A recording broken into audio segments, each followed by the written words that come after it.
Hola chicos y chicas, hoy les traigo otro video de 45 minutos de terror que los subiré cada semana. Y voy a avisar que en un rato subiré, en el otro canal, un video de relatos del suscriptor, una sección en donde me pueden mandar historias en la página que dejaré en la descripción. Bueno, no hablo más y disfruten de las historias.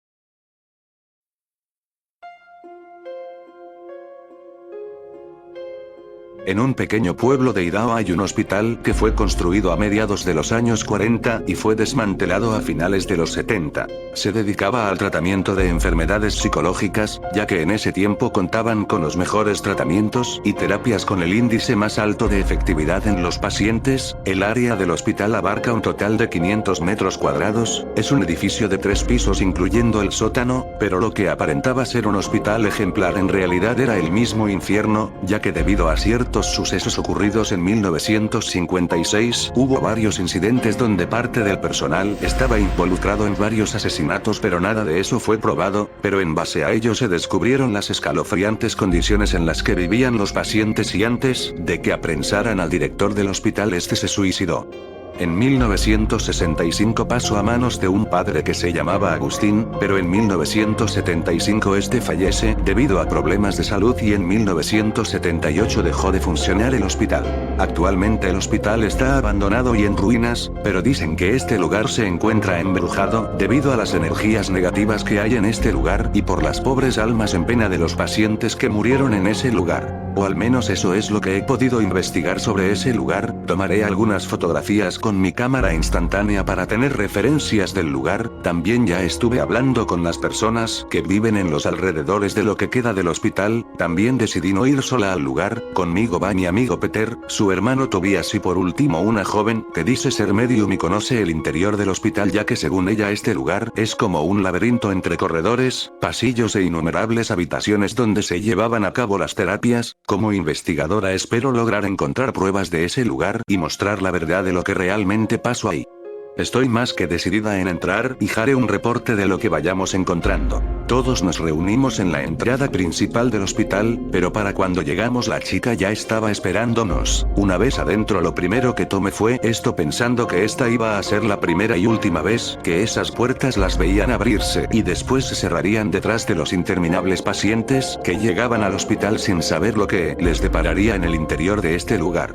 Después de un rato mientras caminábamos por el pasillo comenzamos a escuchar extraños ruidos, que provenían del otro lado, así que decidí tomar otra fotografía para ver si podía captar algo, pero en cuanto la tomé los ruidos cesaron y la chica comenzó a decir que estaban aquí, muy cerca de nosotros, pero ni Peter ni yo le creímos. Sin embargo Tobias creía en lo que ella decía. Sin darle mucha importancia nos pusimos en marcha. Según la chica el primer piso incluye el lobby, la sala de estar, algunos de los salones donde se hacían las terapias, la cocina y el comedor. El segundo piso era donde se encontraban las habitaciones para los pacientes. Varios pasillos conducían a las habitaciones donde se llevaban los tratamientos para algunos de los pacientes cuyos casos las terapias no habían dado ningún resultado y estaban los baños. El tercer piso era el área donde el personal vivía y al parecer también la habitación que era del director del hospital, que posteriormente pasó a ser del padre Agustín, y por último el sótano, donde se dice que el director y doctor en jefe del hospital realizaba personalmente sus psicoterapias a los pacientes que no daban señales de mejora con ninguna terapia ni con los tratamientos dados. El cuarto de lavado y también había un crematorio debido a que algunos de los pacientes morían por enfermedades sumamente contagiosas y para evitar la propagación se incineraban los cuerpos y las cenizas eran arrojadas a una fosa común en alguna parte del bosque que está dentro de los terrenos del hospital.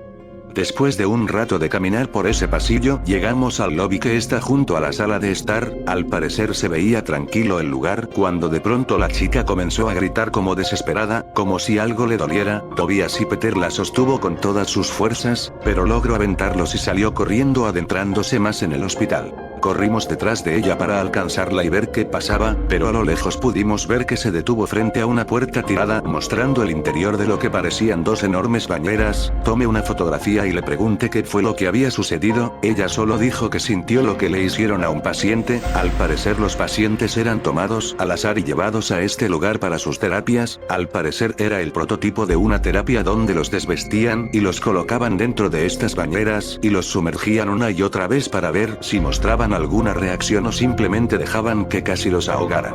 Esto era algo cruel e inhumano tratar a las personas así.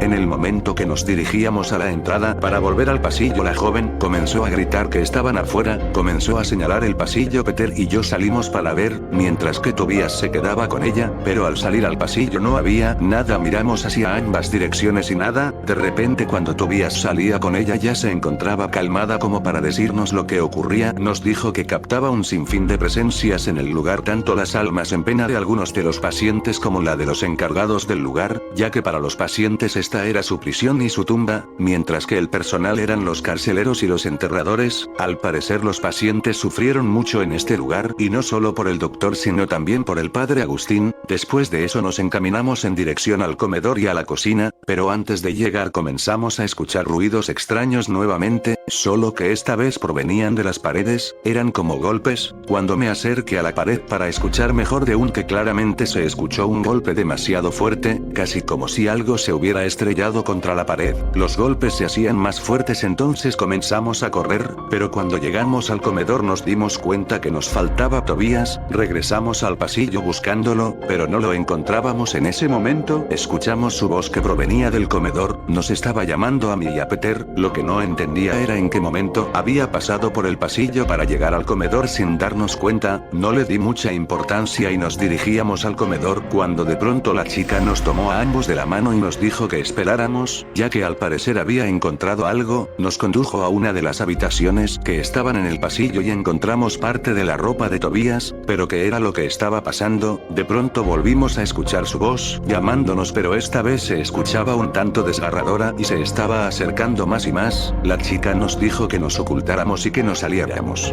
En ese momento una sombra se proyectó en la pared contraria de donde estábamos y lo que vimos nos dejó helados. Parecía una persona, pero la cabeza la tenía como chueca, no sé explicarlo exactamente. Solo pasaron unos minutos antes de que la chica nos dijera que ya se había ido y que podíamos salir. También nos dijo que ese no era Tobias. Al parecer este lugar tenía energías negativas y muy poderosas que se estaban manifestando debido a nuestra presencia, así que decidimos regresar al comedor para ver si lográbamos encontrar a Tobias. Después entramos a la cocina y me di cuenta que era sumamente pequeña como para dar el abasto suficiente a los innumerables pacientes, contando a todo el personal del hospital. Mientras que yo me encontraba en la cocina, Peter se encontraba en el comedor. La chica empezó a caminar por los pasillos, cuando de repente comenzó a gritar. Cuando la escuchamos salimos a los pasillos a buscarla. Cuando la encontramos estaba en el suelo tapándose los ojos. Cuando me le acerqué comenzó a manotearme para que me alejara. Le dije que era yo, que no se asustara. Peter solo la miraba y cuando dijo que había encontrado a Tobias señaló una de las habitaciones que tenía una bañera enorme llena con el agua estancada y apestosa de la lluvia que ya tenía tiempo acumulándose ahí debido a una gotera que caía incesantemente de una de las viejas tuberías que pasaban por el techo resquebrajado. Cuando nos asomamos dentro estaba el cuerpo semidesnudo del torso y boca abajo dentro del agua. Cuando lo volteamos ambos quedamos impactados al ver su cuello roto de lado y la expresión de horror que había en el rostro de Tobias, ya que en ese momento había recordado que él le tenía fobia a ahogarse, por eso no se metía ni a las piscinas. La chica y la comenzó a sacudir y gritarle qué había pasado. Tuve que separarlo de ella porque temía que le fuera a hacer algo en su estado actual. Ella nos dijo que había visto la sombra de un niño correr por los pasillos y lo comenzó a seguir, pero que esta sombra desapareció frente a este lugar y cuando entró vio el cuerpo de Tobias. En ese momento Peter salió de la habitación y corrió hacia la entrada principal del hospital. Cuando quise ir tras él, ella tomó mi brazo y me dijo que no habría forma de salir. Solo la miré y le dije que saliéramos de aquí. Cuando alcanzamos a Peter estaba golpeando una pared y diciendo que aquí estaban las puertas. En ese momento tomé la fotografía que había tomado y era cierto, en esa pared debían estar las puertas principales del hospital. La chica nos dijo que en este lugar habitaba un ser maligno que no nos dejaría salir, ya que ahora nosotros éramos pacientes del hospital. Peter comenzó a reírse de lo que ella había dicho y dijo que era cierto tal cosa, ya que habíamos entrado a pesar de lo que nos habían dicho que no lo hiciéramos. La chica dijo que debía haber otra salida del hospital, así que nos dijo que debíamos ver todo el lugar a ver si podíamos encontrar otra salida. En ese momento nos pusimos en marcha para llegar al segundo piso. Pasamos los pasillos al ritmo de casi estar corriendo debido al miedo que nos invadía en nuestros cuerpos. Subimos las escaleras corriendo y así fue como llegamos al segundo piso. piso donde se encontraba el ala de las habitaciones para los pacientes. La chica dijo que para llegar al tercer piso debíamos de atravesar todo el piso, ya que las escaleras se encontraban del otro lado. Peter preguntó qué había en este piso. Ella solo dijo que básicamente aquí era donde alojaban a los pacientes durante las noches, y mientras recorríamos el pasillo tomé otra fotografía, pero Peter se molestó conmigo y dijo, gritando, que era lo que esperaba encontrar en este lugar, cuál era el motivo de estar aquí. Yo solo lo miré y le dije que nunca quise que esto nos pasara, que lamentaba mucho lo de Tobias, pero que nada de esto era mi culpa. Peter solo se quedó callado y siguió caminando. Nuevamente llegamos a otro pasillo lleno de puertas como el que habíamos pasado hacía un rato. La chica nos dijo que solo camináramos, que no entráramos a ninguna puerta bajo ningún motivo. En ese momento comenzamos a escuchar muchas voces que hablaban a la vez, eran más como susurros lo que escuchábamos. Nosotros seguimos caminando sin mirar atrás por miedo a lo que se nos fuera a aparecer. De pronto, entre todas esas voces, volvimos a escuchar la voz de Tobias llamándonos de atrás de nosotros. Sin mirar comenzamos a correr para alejarnos, pero era todo lo contrario. Entre más corríamos, más cerca se escuchaba su voz. En ese momento Peter desapareció de nuestra vista al doblar en una esquina del pasillo contiguo. La chica y yo no entendíamos dónde se había metido. En ese momento nos percatamos que la voz ya no se escuchaba. Exhaustas y sin aliento decidimos caminar por los pasillos y ver si encontrábamos a Peter. En ese momento íbamos asomándonos entre las puertas, cuando de repente ella me gritó y me dijo que mirara esto. Al llegar con ella miré la habitación y le pregunté qué era ese lugar. Ella me dijo que ahí era una de las muchas salas donde se llevaban a cabo los tratamientos a los pacientes que no reaccionaban a las terapias. Le pregunté qué clase de tratamientos eran y ella solo dijo de electrochoques entre otras más, que eran experimentales o simplemente les daban algún medicamento que se encontrara en fase de prueba. Eran llevados ahí para observación y ver cómo reaccionaban al tratamiento, pero la mayoría de los tratamientos eran experimentales o en fase de prueba para ver qué reacciones tenían y ver los efectos secundarios que tenían a corto y largo plazo en los pacientes. Incluso les llegaban a dar dosis más elevadas para descubrir qué cantidad era considerada como sobredosis. Muchos sufrieron en este lugar y otros tanto comenzaron a odiar al director como a las enfermeras y todo el personal de aquí. Y mientras nos manteníamos en un silencio tétrico, yo trataba de procesar todo lo que había dicho e imaginarme qué clase de sufrimientos tuvieron esas pobres almas enfermas, cuando de repente mis pensamientos se vieron interrumpidos abruptamente cuando la chica me tomó del hombro y me jaló hacia abajo y me dijo que guardara silencio. En ese momento por la puerta, o donde debería haber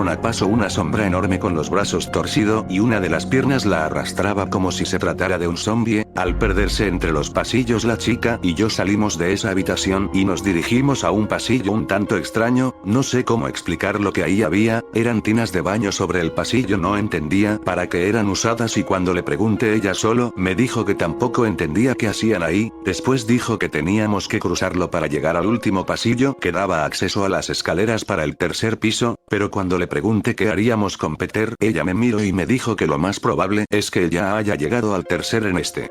Solo tomé un poco de aire antes de lanzar un suspiro y dirigirnos al tercer piso.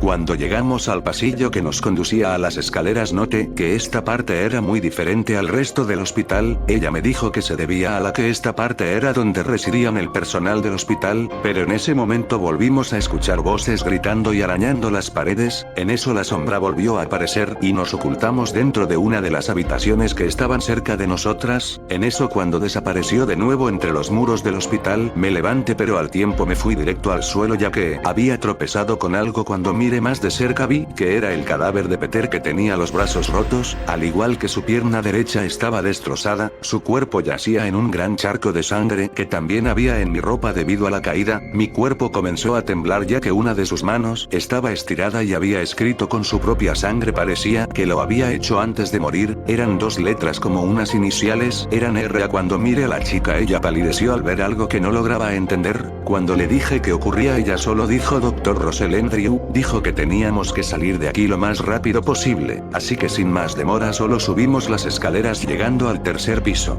Una vez que llegamos al tercer piso noté que esta parte estaba un poco más conservada que el resto. Ella dijo que eso se debía a que los únicos con acceso a esta parte del hospital era el personal, pues aquí estaban sus habitaciones, pero corría el rumor de que varios enfermeros llevaban a las pacientes jóvenes bajo el efecto de algún sedante o droga y era eran violadas, pero se dice que por ese mismo motivo fue que una de las pacientes logró escaparse del enfermero matándolo y soltando a varios de los enfermos. Esto provocó una gran conmoción en el hospital y debido a eso el hospital estuvo bajo investigación y fue cuando descubrieron las horribles cosas que le hacían a los pacientes. Para ese entonces el doctor ya se había suicidado en su habitación. Yo solo escuchaba atentamente cuando le pregunté qué había pasado con aquella joven que había matado al enfermero. Ella dijo que poco tiempo después de que el hospital pasara a ser del padre Agustín todo parecía ir bien, eran mejor cuidados debido a que el personal pasó de ser enfermeros a ser monjas, pero la realidad era otra.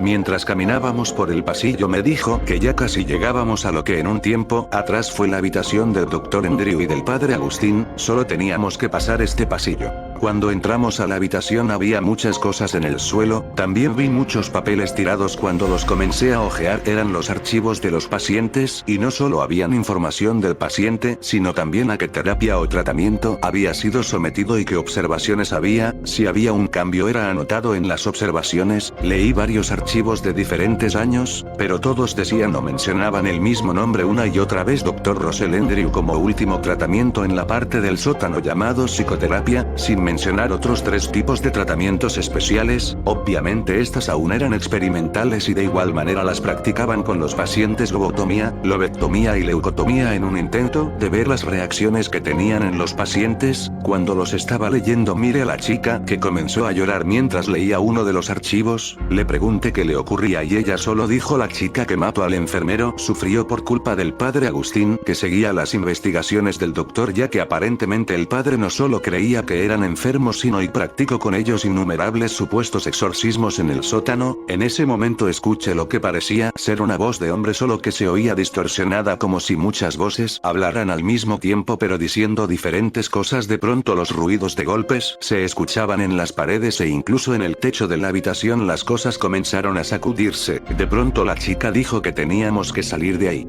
Me dijo que bajara por el ducto de ropa, que me llevarían al sótano. De ahí tenía que encontrar el crematorio por el cual arrojaban las cenizas a la fosa a las afueras del hospital. Le pregunté qué haría ella, me miró y me dijo que todo estaría bien, que solo tenía que llegar a la luz. Me tomó de la mano y me dijo que cuando llegara al exterior abriera esto, pero antes siquiera de preguntar qué era me empujó y caí por el ducto, llegando hasta el cuarto de lavado. Desde arriba me dijo que le hiciera caso a lo que me había dicho y en eso su voz se dejó de escuchar y de pronto se escucharon gritos desgarradores. De pronto la sangre comenzó a gotear de arriba cayéndome en la cara. De pronto escuché una voz que me decía: iré por ti muy pronto, conejito. En ese momento algo vino a mi mente. Esa no era la primera vez que escuchaba ese sobrenombre. El pánico se apoderó de mí y salí corriendo. Cuando llegué al pasillo miré por todos lados en busca del crematorio y mientras mi atención sentí que este camino ya lo conocía, entonces caminé en dirección hacia una habitación. Cuando entré a mi mente vino la sensación de que yo había estado ahí. Creo que me estoy volviendo loca, creo que he perdido la razón, ya ni sé si esto es verdad o solo es debido a todo lo que ha sucedido. En ese momento escuché unos pasos que se acercaban a mí, de la nada comenzaron a salir las lágrimas de mis ojos, sentía un profundo pánico, todo mi cuerpo temblaba. En ese momento escuché una voz que decía que me iba a encontrar, pues no había lugar donde me pudiera esconder en este hospital. De pronto mi cuerpo comenzó a moverse, solo empuñé mis manos, como si realmente tuviera algo ahí y salí corriendo del lugar. Mientras corría llegué al pasillo que daba con el crematorio.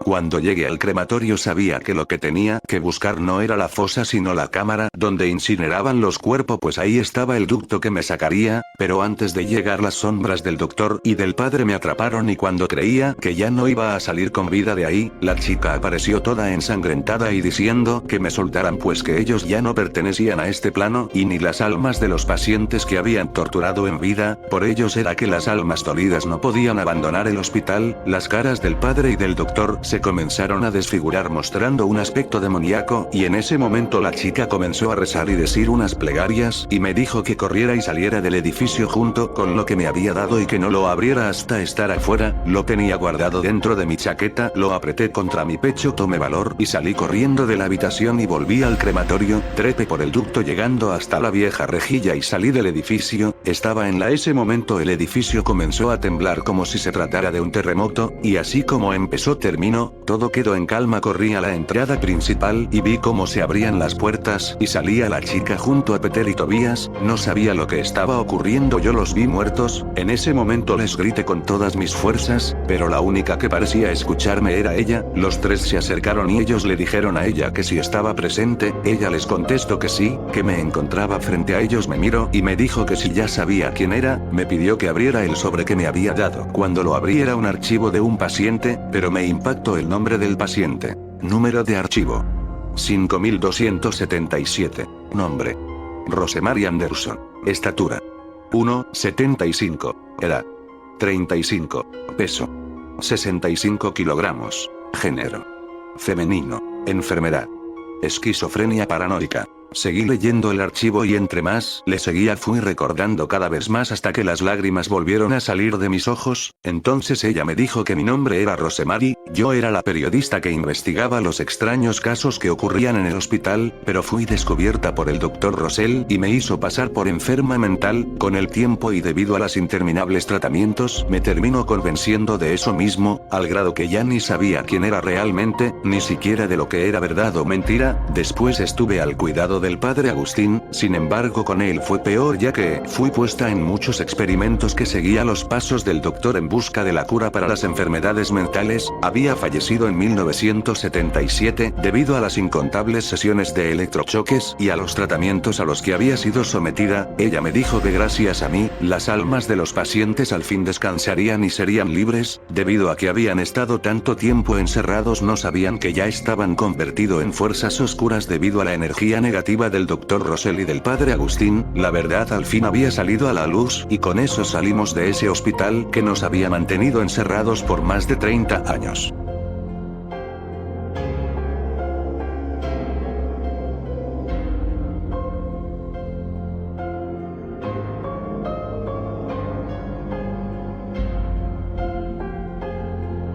Sara llegó a casa después de un día como otro, tal y como esperaba. No había nadie en casa. Normalmente, hubiera estado su abuela esperándola con un plato de comida caliente y rebosante sobre la mesa, recibiéndola con una sonrisa, pero eso ya era imposible. Ahora lo único que la esperaba eran las frías paredes de aquella casa solitaria y apartada.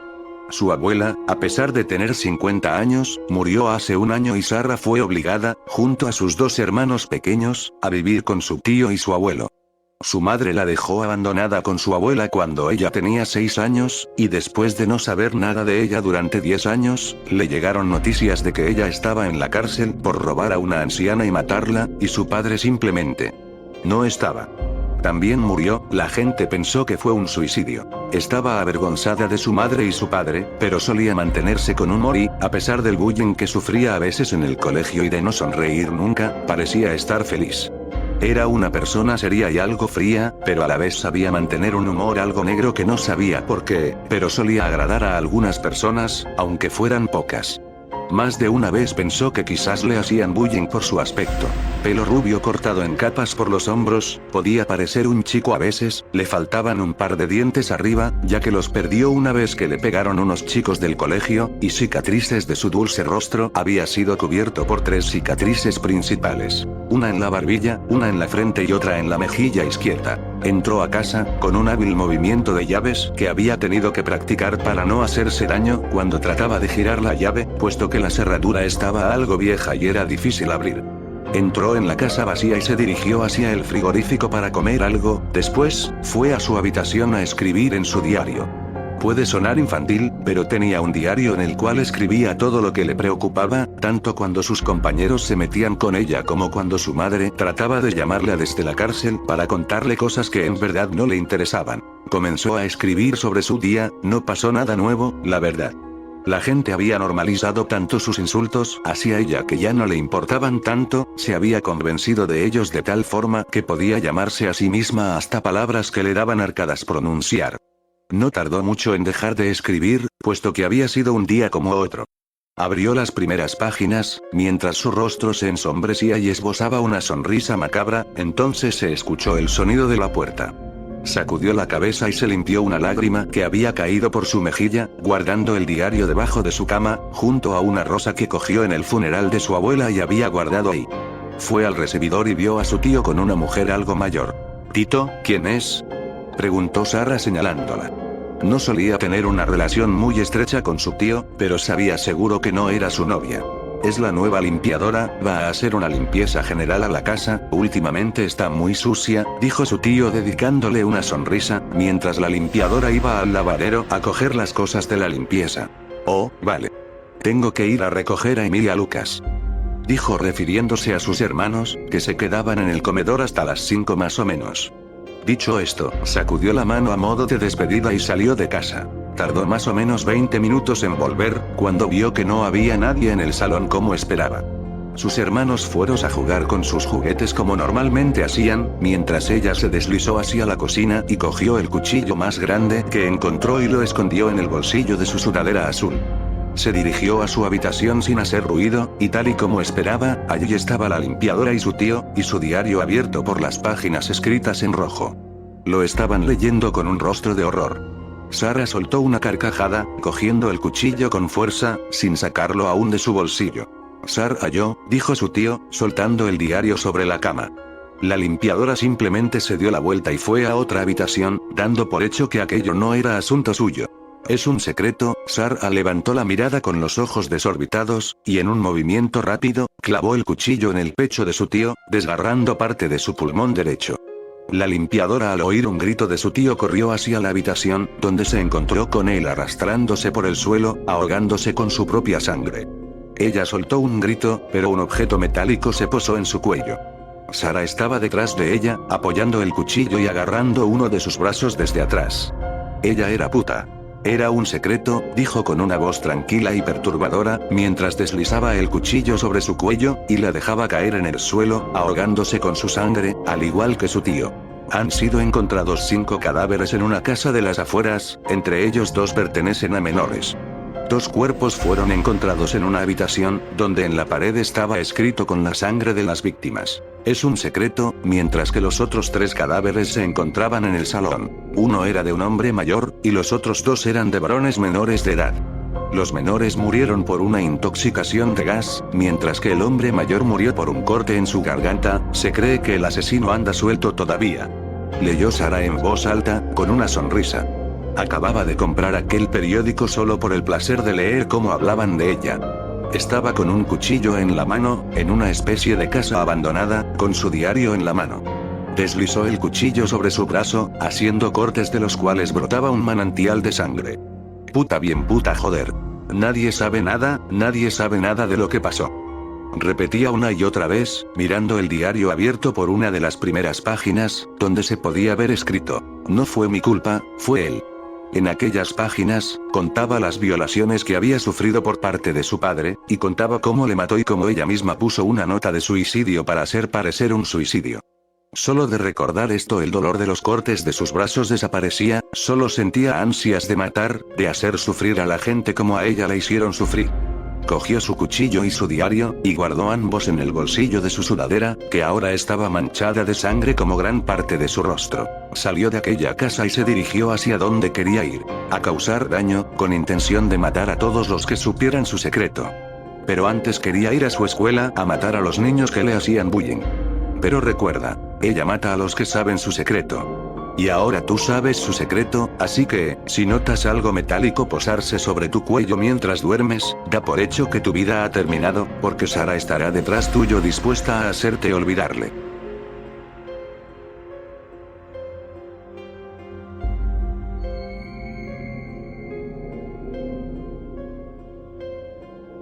El edificio donde se mudó Miguel solo poseía un ascensor. Esto habría podido ser un inconveniente, considerando los 11 pisos que tenía el lugar, mas al no haber muchos inquilinos nunca se presentaron problemas. Cuando Miguel llegó se encontró a un anciano fregando el piso de la entrada. Siendo de noche, era muy extraño encontrar a alguien trabajando a esas horas, así que supuso que el trabajo del anciano ocupaba tiempo completo. Sin darle importancia, Miguel se dispuso a ir a su habitación, ubicada en el piso 10 del edificio. ¿Eres el nuevo?, le preguntó el anciano cuando el chico pasó a su lado. Sí señor. Me acabo de mudar. Bien, eso significa un cuarto más que limpiar, contestó secamente. Más te vale no causar alboroto. No se preocupe, no suelo ser muy sociable, respondió Miguel bajando la mirada. Eso es bueno, el anciano le dirigió una mirada inquisitoria y sonrió, dejando entrever una hilera de dientes careados. Aquí solo tenemos una regla, chico. Puedes ir a cualquier lugar del edificio, pero está terminantemente prohibido ir al piso 11. Dicho esto, el anciano recogió sus cosas y se alejó rengueando, dejando a Miguel anonadado y sin una explicación sobre la regla. El chico suspiró y tomó el ascensor para ir a su cuarto. El día siguiente resultó muy normal por la mañana. Miguel se despertó temprano y se preparó para ir a estudiar. En la entrada volvió a encontrarse con el anciano, pero esta vez ni siquiera lo miró. Miguel volvió ya muy entrada la noche, muerto de sueño y con el único deseo de tumbarse en su cama hasta el día siguiente. Esta vez no encontró al viejo en la entrada, pero no se dio cuenta de ello. Siguió de frente y entró en el ascensor, en donde presionó el botón con el número 10. Estuvo adormecido, siendo arrullado por el suave movimiento del ascensor hasta que vio que se acercaba a su piso. Pero algo inesperado sucedió. El ascensor llegó al piso 10 y siguió subiendo. Ahora tenía prendida la luz en el botón desvencijado, donde se mostraba un número 11 casi borrado. Miguel se sorprendió, pero supuso que en su trance somnoliento había apretado mal, así que abrió las puertas y salió a curiosear. ¿Qué haces aquí? Miguel se volteó y se encontró con el viejo, que gruñendo y lanzando juramentos lo apresuró a que se volviera a meter al ascensor y lo escoltó hasta su cuarto.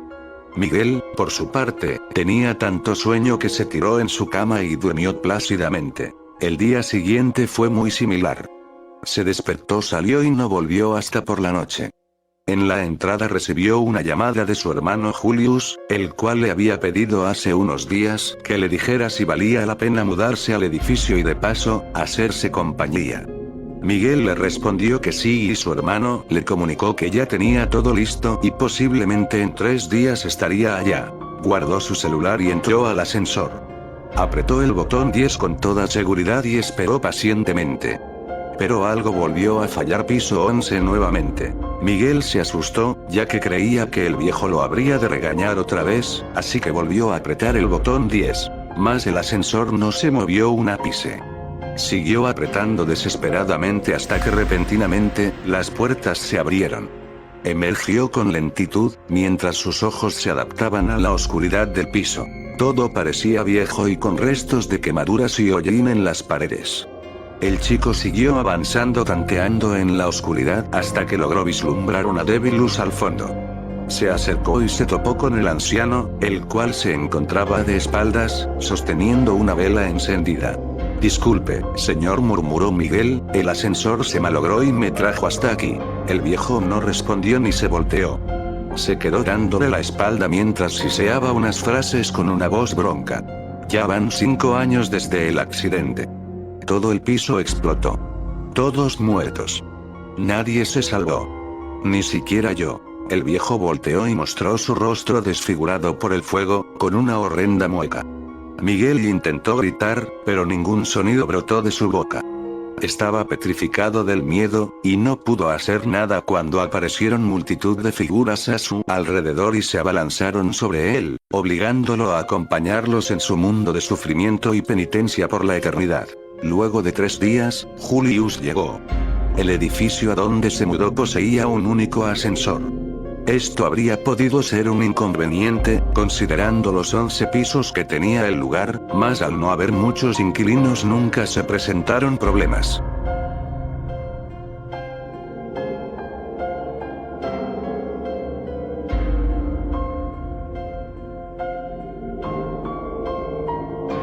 Cuando tenía 5 años me fui con mis 2 hermanos Elías y Ryu a París, ya que mis padres tienen una empresa y tienen que viajar a otros países, pero mis otros 2 hermanos Seki y Haru decidieron no ir, así que se quedaron en la casa con nuestros empleados. Una noche Seki y Haru estaban viendo la película de Bloody Mary con el mejor amigo de Seki, Seba. Después de que terminara la película, el amigo de Seki se fue a su casa y Haru se fue a dormir, mientras que Seki se quedó despierto en el cuarto de él. Mientras Seki estaba acostado pensando en la película, se le ocurrió decir 3 veces Bloody Mary al frente de un espejo para ver si era cierto la leyenda. Entonces, al siguiente día Seki, Haru y Seba fueron a pasear al parque, y él les contó sobre de la idea que tuvo. Chicos, digamos Bloody Mary 3 veces frente a un espejo para ver si es cierto que se nos aparece ese fantasma. Dijo Seki. Estás loco. Gritó Seba. No grites o todos nos escucharán, dijo Haru. Lo siento, dijo Seba. Melody y Mega estaban paseando por ese parque y al verlos se les acercaron. Hola chicos, dijo Melody. Ah, hola chicas, dijo Seki. ¿De qué están hablando?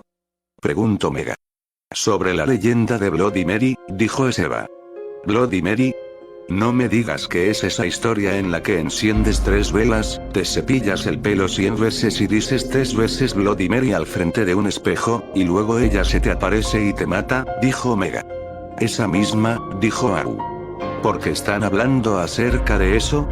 Preguntó Melody toda temblorosa. Melody, ¿por qué estás temblando? Preguntó Seba. Por nada, dijo Melody. Bueno, estábamos hablando acerca de Bloody Mary porque ayer vimos la película en la casa de Seki y hoy nos dijo que él quiere intentar de hacer el ritual para ver si es cierto la leyenda, dijo Seba. Estás loco Seki. Dijo Melody. ¿Por qué lo dices si solo es una leyenda falsa? Preguntó Seki. Sí, porque lo dices Alice. Preguntó Mega. Melody se quedó callada y todos se le quedaron viendo como si hubiera dicho algo extraño hasta que Alice se atrevió a hablar. Solo lo digo, dijo Melody. Ok. Dijeron los chicos todo extrañados. Seki no lo hagas, ¿qué pasa si resulta ser verdad y mueres?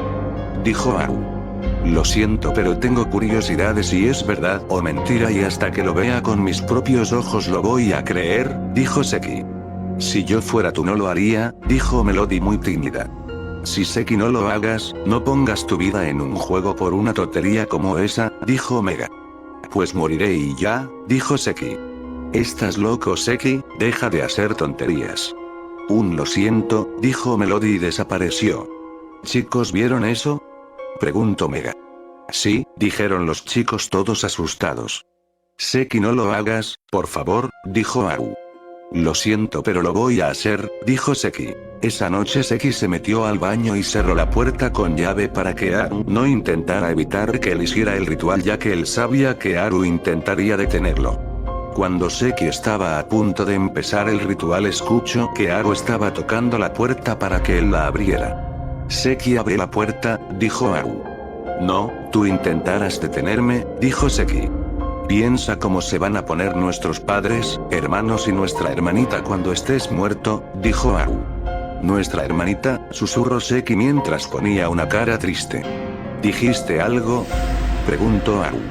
No, no dije nada, dijo Seki. Entonces él empezó con el ritual sin hacer caso a Haru que estaba del otro lado de la puerta. Al terminar aprendió la luz y se dijo sabía que esto era pura mentira, pero después las luces empezaron a prenderse y apagarse. Seki empezó a asustarse y vio para todos lados. Al volver a ver hacia el espejo la vio allí viéndolo con una cara demoníaca a punto de matarlo. ¿Cómo puede ser esto verdad? Se supone que las leyendas acerca de los fantasmas es pura mentira, se decía a sí mismo. Entonces el fantasma salió del espejo para matarlo y Seki dio unos gritos de horror. Seki, ¿qué pasa? Seki, abre la puerta.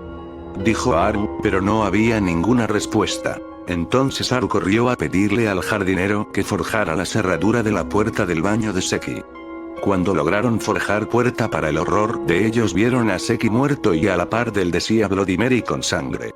Entonces esa misma noche mis padres, Elias, Ryu y yo regresamos a la casa y vimos que todos los empleados de la casa estaban como si tuvieran curiosidad de algo. Entonces mi padre le preguntó a una de las maids qué pasaba. Bienvenidos de vuelta, la verdad no sé qué pasa. De un momento todo inesperado el joven Haru le pidió al jardinero que forjara la cerradura del baño que está en el cuarto del joven Seki y nos dijo que nos quedáramos aquí, dijo Stefan y la maid. Oh, voy a ver lo que pasa, dijo mi padre. Mi padre subió al baño que está en el cuarto de mi hermano Seki seguido de mi madre conmigo entre sus vasos, mis 2 hermanos y los empleados de la casa. Haru, ¿qué pasa? Preguntó mi padre. Hola, ¿que no iban a volver mañana? Pero dijimos que íbamos a regresar hoy, dijo mi madre. Te estás comportando muy extraño, dijo Elías. Entonces mi madre le dijo a Ryu que me alzara mientras que ella y mi padre entraban al baño a ver qué era lo que pasaba. De repente escuchamos a mi madre gritar y todos fuimos a ver qué pasaba. Al entrar vimos a Seki muerto y tirado en el piso, entonces nos quedamos paralizados del horror. Entonces mi padre le dijo a Haru que le explicara qué pasó. Les explicaré pero después de que Alice se duerma. ¿Por qué? ¿Acaso tú lo mataste? Dijo Elías con una risa burlona. Elías, cállate, ordenó mi padre. Entonces todos esperaron a que yo me durmiera. Cuando me dormí, Haru les empezó a contar lo que sucedió. Todos pensaron que yo estaba dormida pero en realidad estaba despierta. Entonces fui en silencio a escuchar la verdad sin que nadie se diera cuenta. Lo siento, no fui capaz de detenerlo, dijo Haru. No fue tu culpa, hiciste lo que pudiste, dijo mi padre. Bueno, hay que preparar los preparativos para el funeral, dijo mi madre pero con un tono de tristes. Después del funeral nos fuimos todos muy tristes, pero al pasar el tiempo lo superamos. Mi padre decidió dejar la habitación de Seki como estaba. Aún tengo el recuerdo de aquella imagen en mi mente. A veces cuando paso a por el cuarto de Seki, siento como si él aún estuviera allí y entro al cuarto, pero no veo a nadie. De repente escucho como si alguien me estuviera susurrando al oído y salgo de esa habitación. Otras veces siento como una mano fría en mi hombro.